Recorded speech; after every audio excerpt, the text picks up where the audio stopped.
سلام سلام تخاتلتن كل سنة ميديا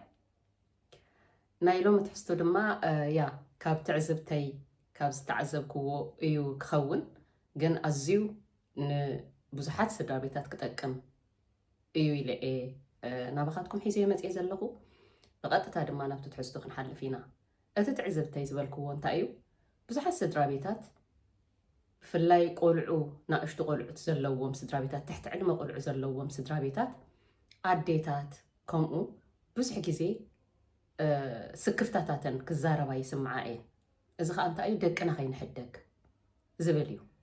أبتي نابنت أب ز أوروبا كخون خيلاب كلا هاجرات أبعل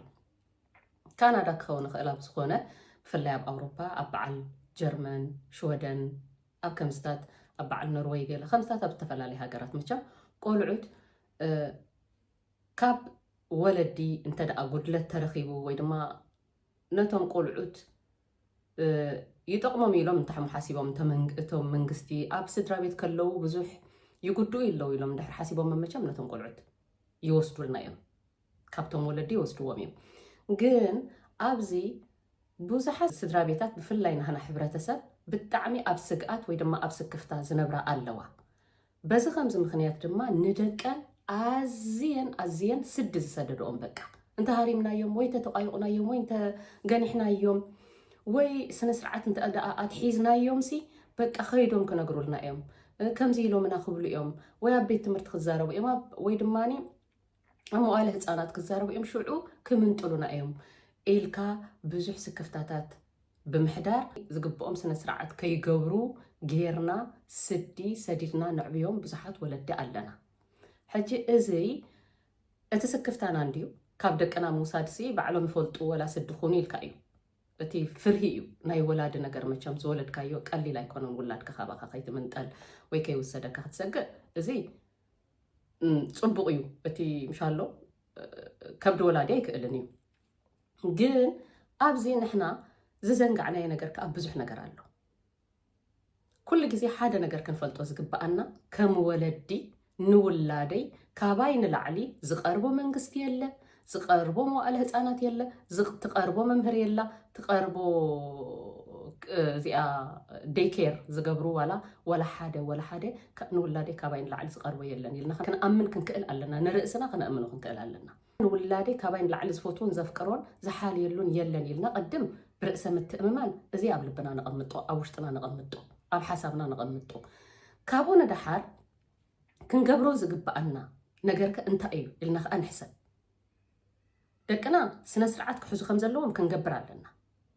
ውላድና ካብ መጀመርታ ጀሚርና ከምታ ዘርአናዮ እዩ ዝኸውን ስዲ እንተሰዲድናዮ ሓንቂቑ ክዓቢ ስዲ ክኸውን እዩ ኣብ መወዳእታ እውን ኣይጠቐምናዮን ጎዳእናዮ ዳ እምበር እንተ ደኣ ካብ መጀመርታ ስርዓት እናተሓዝና ዕቢናዮ ግን ስርዓት ዘለዎ ውሉድ ክንዕቢና ዳሕራይ ከዓ ንዓና ክሐጉሰና እዩ እዚ ማለት እንታይ ማለት እዩ እዚ ቆልዓ እዚ ኩሉ ግዜ ካብ መጀመርታ ጀሚርካ ንቐጥቅጦ ኣይኮነን ድብል ዘለኹ ኣነ ንህረሞ ኣይኮንኩን ዝብል ዘለኹ ቅድሚ ሎሚ ኣብ ዝሓለፈ ግዜ ቪድዮ ሰሪሐ ነይረ እየ ንቆልዓ መመሊስካ ምህራም ማለት ይለምዶ እዩ ምህራም ዘይኮነ እናቱ ዝኾነ ዲሲፕሊናዊ ኣተሓሕዛ ወይ ድማ ኣተዓባብያ ቆልዓ ቅድሚ ሎሚ ተዛሪበሉ ነይረ እየ ከመይ ጌርና እንታይ ዓይነት ቆልዑት ክንዕብለና ቪድዮ ሰሪሐሉ ነይረ ኣብኡ ክንርኢ ንኽእል ኢና መልሲ ኢልና እቲ ቀንዲ ነገር ግን መጀመርያ ንሕና ክንፈልጦ ዝግባአና ወይ ድማ ክንገብሮ ከም ወለዲ ዝግባአና እንታይ እዩ ኢልና ክንሓስብ ክንክእል ኣለና ሓደ ቀዳማይ ነገር ንርእስና ዲሲፕሊንድ ክንገብራ ክንክእል ኣለና ንገዛእ ርእስና ስነ ስርዓት ዘለና ኣብ ዝኾነ ኣብ እንዛረቦ ይኹን ኣብ ተግባራትና ውሽጢ ገዛና ይኹን ምስ በዓል ቤትና እንዘራረቦ ምዝርራብ ወይ ድማ ቆይቄብ ቅድሚ ቆልዑት ክህሉ የብሉን ካብ ኣፍና ክወፅእ ዘይግብኦ ነውሪ ዝኾነ ዘረባታት ክንዛረብ የብልናን ቆልዑ ዝሰምዕዎ እቶም ቆልዑት ኩሉ ነገር እዮም ካባና ዝሰምዑ ስለዚ ኩሉ እቲ እንዘራረቦ ሰሚዖም ናብ ቤት ትምህርቲ ምእታን ከየብፅሕዎ ወይ እውን ቆልዑት ስለ ዝኾኑ ንሓድሕዶም ምስ ከምኦም ዝመሰሉ ቆልዑት ተዘራሪቦም እቲ ነገራት እቲ ሚስጥር ናይ ገዛ ንደገ ምእታን ከይወፅእ ኣብ ቅድሚ ቆልዑት ምስ ዓበይቲ ሰባት እንዛረቦ ዘረባታት ዝኾነ ይኹን ዘይምርድዳእ ክኸውን ክእል እዩ ብምርድዳእ ክኸውን ክእል እዩ ዝኾነ ይኹን እንገብሮ ዘረባታት ይኹን እንገብሮ ምንቅስቃሳት ندقخ وص زي قبقو نجر أبقد مقولعت زي مزرابل زي مقبارن زخونة يكون كابسنا سرعة وصائي زخونة تقبارات ون كم ولدي خنقبرو زي قبقنا نور زخونة نجر أبقد مدقنا زي مقبار حدا ازي نرأسنا انت دا ديسيبلين غيرنايا دقنا خا ديسيبلين داي نحزلو لابنت يبلنا كم تزولكو نت فيديو ملسي لكم رايكم كم سنه سرعه زلون قلعت خنعد بس بالفيديو ساريحه نيره حراي سلازي كم او غيرنا نتوم دقنا نبعلنا ديسيبلين مسكنا نبعلنا ديسيبلين كنا ندقنا خا بدحريهم ديسيبلين نحس مالتي حدا زي كالا اي كل غزي امغاغبا دقنا صريتو زحلو مغبن زتمطاطنه مغبن بالانس دايت سخونه مغبي دقنا كرخبو يغبو بقى حدا عينت ወይ ድማ ክልተ عينت مغبي خمزناي حبشا كمغبو يبلو من دقنا زتمطاطنه مغبي مخنياتو اب دغ خيدوم كزاربو خلو كعللو خلو مستم كم زامسل قلعت كزاراربو خلو ازي يفلطوني ازي انت يكبلو يبلو من كلو نجر كفلطو يقبقوم نابنت شرو قعات عدس سقا دنش طرح زبل عند حر كوينو يا لكعيو ازي سقا عدس ازي كلو كنبلو تصنحنا كبلو تصنحكو بعل شرو زي كلو هيلثي زخونه مغبيو بهلاونو مغبنايو طعنا زهبون مغبتاتيو جن مسؤ خيد زقبقو كمتي امعبلات هاجر كمهلاونا متنكا قولعت كمغبو زقبقوم طعنا زهب مغبي اب غزانا كنسرحو زغبانا كمديتات ناتنا زخونه كرياتيفيتي كهلونا يغبا مهزوتات مهيزنا انسرح طعنا زهب مغبي اب غزانا بعلنا كشنا ندقنا انمغب كنكونالنا بزي اشرو بزي حملي بزي اغله بزي اتفلالي نغرات كوتاس استفلالي نغرات بزتفلالي ملكع غيرنا سريحنا ندقنا استمطاطنا مغبي انمغب كم أون فروتاتات ببساعته مغنياتو أبت بيت تمرتي دحر مغبي كمزي ديسرت قال ملا سلازوهابهم بس أنا يزعد نختش زبلوبو سلازوهابهم أتوم قلعت أب جزءهم كأ كمزي نختش أب جزانا أين بلعنينا خبلو خليو كمزي أي جبرلنا نيم كبلو يوم نحنا كل جزء قعتنا نبلع كبلو خليو نحنا كل جزء كمزي إنا نبلع كبلو خليو سلازي أتي ندقخ وص زي قبقو مقتان كيوص لكعيو نحنا حبشا بفلاي نحنا حبرتسب نرأسنا طرح ندقنا طرح يكوننا ننبر نسدرانا نحواتنا ندق حوبنا ابعد نزلو نبزح كوميتاتنا ننبر تنابرا تسل زي كتاخالنا يخيليو جن قدامنت ندقنا بقى بتمطاطن مغبي تهانيصوم كعبي خمس قبقوم كنغبر يقبا عده ناي بحق صففتن كشانيتن كتكون اللوا عندنا ابغزوم كا فريجوم ملوك كون كقلالو مزيኦም كمان كم قليلهم هندبت ازنقيعم غزا خان تمصو فريج غودولو اندحر صنيحو زي قبو سقيلكا طرح اندحر صنيحو اموداتا يا نعنا كتقعنا يخيليو مالتيو كم كالاي صريت كدانوم عينت كدانومون وسانነት አለው صريت كدانن عينت كدانن صفف كدان صبق كدان كدونلو ازاي يطقم صقيلካ ናይ 3 قرشي ናይ 2 قرشي ወይ ድማ ናይ ካብ እንዳገለመለ ገለገለ እናገዝ አዝخدና አዴታት አለው አነ ቆም ስለ ዝራአኹ ሶሪ ተበሳሳል كدان በቃ ስቂሉ እርግ ዝበለ ዝመስል ገለ ዝخدون ቆልዑት አለው بمحصاب نويح غزي تاشم زباله زمسل كداونتي كل غزي تدغاغام زخدون قلعت አለው اجي كم خون يبلون صفوفات بقى اكدادنهم جنتل صفوف كوينو سبرئي كبلهم كلو زبهغو كخونو አለውም ደቀና اتراكت ዝገብሩን ሰብ ክኾኑ አለው مسا اتحيزه كزاربላ ዝደል ድማኒ ንሕና ውን ደቀና ከነምጽከን ከይድ ከለና ናብተ መዋዕለ ህፃናት ወይ ድማ ናብተ ቤት ትምህርት ደቀና ከነምጽ ከለና ጽቡቅ ተኸዲና ክንከይዳለና ተመሻሽጥና ብዚ ጸንሐና ይስቅና ተብተብልና ይንኸይድ ብፍላይ ኣብገዛን ነው ዕላዴታት እንታይ ደኣ ተመሻሽጥና ኩሉ ነገርና ጽፍፍፍ ኢልና አከዳድናና አጽሪና ግምት አባና ዘለዎም ግምት ቶም መምህራን ይኹኑ ቶም ናይ መዋዕለ ህፃናት ደቀና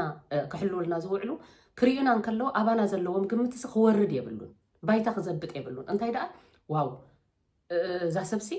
ብጣዕሚ ፅፍፍቲ ፅሪቲ ኣከዳድና ኣዋላ ክፅብቕ ክብሉና ክኽእሉ ኣለዎም እዚ ሰብኣይሲ ክንደይ ደስ ይብለካ ይወደይ ንቑሓት ዝኾንና ክንከውን ክንክእል ኣለና ፅቡቕ ኣከዳድና ተኸደና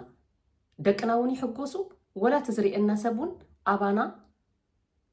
ግምቱ ኣይወርድን እዩ ማለት እዩ በዚ መንገዲ እዚ ክነጥቅዖ ንኽእል ኢና እዚ ስቕ ኢሉ ሓደ ጀልፋፊ ዝመስል ክብሉናስ የብሎምን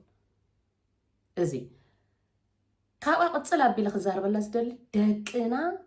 ምሸት ኩሉ ግዜ ቀልጢፎም ውሱን ሰዓት ክንገብረሎም ኣለና ዝድቅሱሉ ሰዓት ብግቡእ ድቃስ ፀጊቦም 8 ሰዓት እንተወሓደ ደቂሶም ፀጊቦም ንኩ ብግቡእ ድቃስ ፀጊቦም ኣብ ቤት ትምህርቲ ከይታኸሱ ምእንታን ደቂሶም ድቃሶም ፀጊቦም ንቤት ትምህርቲ ክኸዱ ኣለዎም ኣይኮነን ግን ንሕና ምስ ካልእና ክንዕልል ዲና ካልእ ክንገብር ዲና ገለገለ ወላ ጋይሽ መፂኖም ምና ድዮም ቡን ክነፍልሕ ዲና ገለ ክንገብር ዲና ወይ እውን ንሳቶም ቶም ቆልዑት ጌም ክሪኡ ስቕ ኢልና ንሓድጎም ንሕና ቴሌፎን ሒዝና ሽዑ እዋን ሕላፍ ይድቅሱ ብድሕሪኡ ንኮም ትሳይሱ ንቆልዑ ኣብ ቤት ትምህርቲ ሽዑ ትኽስ ይብሉ ፈዛዛት ይኾኑ እዚ ከዓ ኣብ ትዕዝብቲ የእትወና ማለት እዩ ንዓና እዚ ቆልዓ እንተኮይኑ እዩ ኩሉ ግዜ ከምዚ ዝብል ዘሎ እዩ ዝብል መምህር እንተ ደኣ ኮይኑ ምክንያቱ ኣነ ንባዕለይ መምህር ስለ ዝኾንኩ ክፈልጦ እቲ ባህርያት ስለዚ ኩሉ ግዜ ንምንታይ እዩ ዝቆልዓ እዚ ዝተኸስ እንታይ እዩ ፀገሙ ኢልካ ኢኻ ክትፍትሽ ትደሊ ማለት እዩ እንድሕር መምህር ኮይንካ ኩሉ ግዜ እንድሕር ዝተኸስ ኮይኑ እንታይ ኮይኑ እዩ ተስተውዕለሉ ኢኻ ነቲ ቆልዓ ኩሉ ግዜ ወይ እውን ኣብቲ እዋን መግቢ ኣብቲ ቤት ትምህርቲ ዝምገቡ እንተ ደኣ ኮይኖም ኣብቲ እዋን መግቢ ብተደጋጋሚ ብጣዕሚ ካብቶም ካልኦት ቆልዑት ንላዕሊ ተደጋጋሚ ሃረምሮም ዝብል እንድሕር ኮይኑ ብዙሕ ነገራት ኣሎ ኮታስ ዘስተውዕሉሉ ንሳቶም ስለዚ ኣብ ገዝኦም ግቡእ እንተ ደኣ ኩሉ ዘድልዮም ዘበለ ዝረኽቡ ኮይኖም ኣብ ደገ ምስ ከዱ ክንድኡ ሃሪፎም ሃረምሮም ኣይብሉን እዮም ደቅና ማለት እዩ ኣብ ድቃሶም ከዓ ተጠንቂቕና ብግቡእ ክነደቅሶም ከም ዘለና ማለት እዩ ካልእ ያ እትዮም ሒዞምዎም ዝውዕሉ መምሃራን ክኾኑ ክእሉ ወይ ድማ እቶም ቤትሮየር ዝበሃሉ ኣብዚ ሒዞሞም ዝውዕሉ ወይ ድማ ኤርሴየሪን ገለ ዝበሃሉ ኤርሴየሪንን ዝበሃላ እዚአን ኩለን ኣብቲ መዋእለ ህፃናት ይኹን ኣብቲ ቤት ትምህርቲ ሒዞሞም ዝውዕሉ ሰባት ክሳብ ክንደ እዩ መሰሎም ኣብ ደቅና ክንፈልጥ ይግባአና ክሳብ ክንደ እዩ እንታይ እዩ መሰሎም እንታይ ኢኸ ዘይግብኦም እንታይ ክገብሩ ግብኦም እንታይ ክገብሩ ኣይግብኦምን ንዓና እንታይ ክብሉና ግብኦም እንታይ ክብሉና ኣይግብኦምን ብዛዕባ ደቅና እንታይ እዩ ክብሉና ዝግብኦም ክንፈልጥ ክንክእል ኣለና ንኣብነት ሓንቲ ምፅኢ ኢላ ስቕ ኢላ ስለ ዝገመተትካ እዚ ቋንቋ ይክእልን እዩ ክትብል ትኽእል እያ እዚኣ ስቕ ኢላ ሓንቲ ጀልፋፍያ ኢላ ክትግምተና ትኽእል እያ እንታይ ክትብል ትኽእል ምፅኢ ኢላ ንኣብነት ወድኻ ወይ ድማ ወድኺ በቃ ከምዚ ናይ ከምዚ ፀገም ኣለዎ ስለዚ ኣብ ከምዚ ዓይነት ሕክምና ክኸይድ ንሕና ክነመዝግቦ ንኽእል ኢና ገለ መለ ክትብለካ ትኽእል እያ ሓንቲ ምፅኢ ኢላ ምክንያቱም ሕማቕ ዝሓስባ ብዙሓት እየን ሽዑ ንስኻ ፈሪህካየን ሕራ ኢልካ ወረቃቕቲ የምፃእልካ ሽዑ ሳተን ጠሊበን ሽዑ የፈርማኻ እቲ ዘፈርማኻ ከዓ ኣይተንብቦን ኢኻ ንሳተን ክጠቕማን እየን እንደገና ደቂ ዝዓዲ ከዓ ትፈልጥዎም ኢኹም ብጥዑም ዘረባ እዮም ዝቐርቡኻ ሓለይቲ መሲለን እየን ዝቐርባኻ ስለዚ ንዝኾነ ነገር እንታይ እዩ መሰላ እንታይ ኢኸ ዘይመሰላ ውላደይ ከንታይ ፀገም እዩ ዘለዎ እንታይ እዩ ዘይብሉ ኣፀቢቐ ባዕለይ ክፈልጥ ይግባእ ንቕድም መሰል ናይታ መምሃር ትብል ዘላ ሰብ ከዓ ንወደይስ ክሳብ ክንደይ ደረጃ ወይ ድማ ኣበየናይ ደረጃ እያ መሰል ዘለዋ ኖ ክንብል ክንክእል ኣለና ኖ ድሓን ባዕለይ ኣለኽዎ እንድሕር ከምኡ ፀገም ኣሎ ኮይኑ ባዕለይ ክከታተሎ እየ ክሪኦ እየ ኢልና ገፅ ክንከልአን ክንክእል ኣለና ንዝኾነ ዝሃባና ወረቐት ተተቐቢልና ኣይንፈርምን ኣይንፍርሃየንን ንዝዛረባና ዘረባ ግቡእ መልሲ ስነ ስርዓት ብዝኾነ ግን ኖ ድሓን ቴንኪው ስለተሓልዮ ቴንኪው ግን ባዕለይ ክገብሮ እየ እዚ ድሓነ ክሪኦ እየ ክዕዘቦ እየ እንድሕር ኣገዳሲ ኮይኑ ባዕለይ ክገብሮ እየ ምባል ከም ካልእ እውን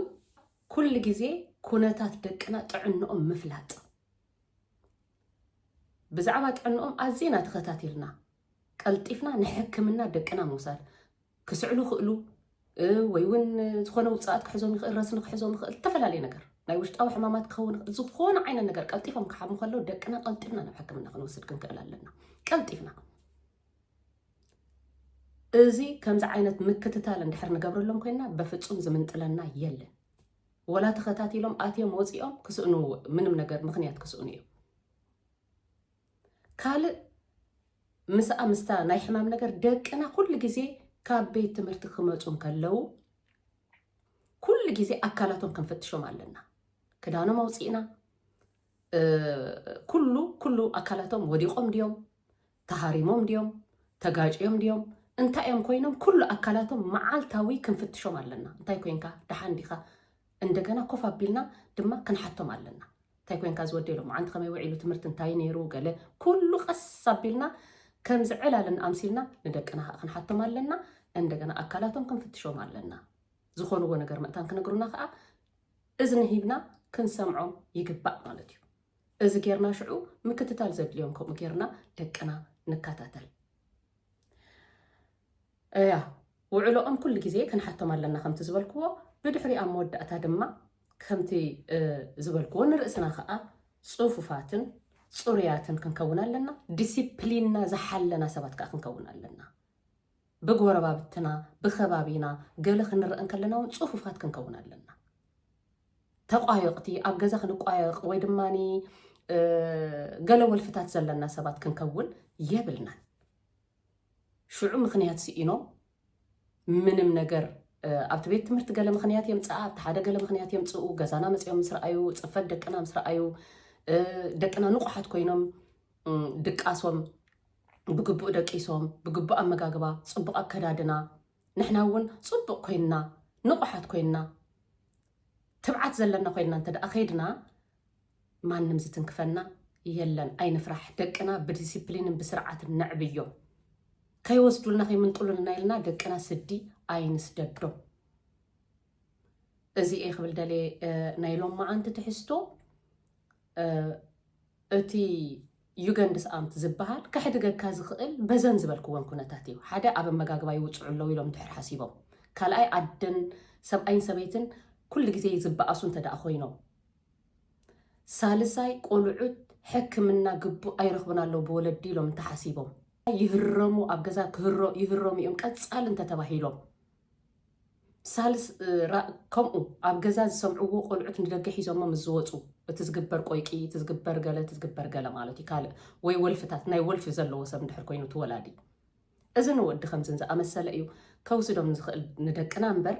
دقنا بقباب سلازق قصعنا ما قصعت معنات كل جزي بتر مالت هيكونن مزي غيرنا ندحر دقنا عبينا ما نمسد أي من تلنانيو آتن تفرحة زلخنا حوات بفتسم أي تفرحة نو نمالت وداي كاباي العلم نما يقربونيو نمالت أنا إذا قربو نقولي أنا إذا قربا نمبل نما مهرانو ميخم نقولي بفتسم كي تفرحة لذي أتي أوش تخن زلو سقعات سكفتانسي كاوش تخن أوقدو لك خن كابا خن زقربو ميلن أتسقب أم مقطعتك وصدو خقلو اللو مقطعت خبل كاللو باتر مالتيكن أيكنكن باتر حد زي تقفنا بلينا خم ولد نورمالي نخفو زهب ويدما سقاب بسلا زوطو يكوننا نهارموم أفتبلو إخان ولادك جن كهلا أجباب عينتا قصاصعة أبتي فيديو سرحكوا بخطريقو تخليهم كتريقو تخلي أخن يتأكمي لإيه نابخاتكم أمس إيه زلهم I hope فاتيكم مختكونو تسفاي يكبر أبزغط الفيديو دما بخالق تقامت حستوس قاعد نراخب سلام كنه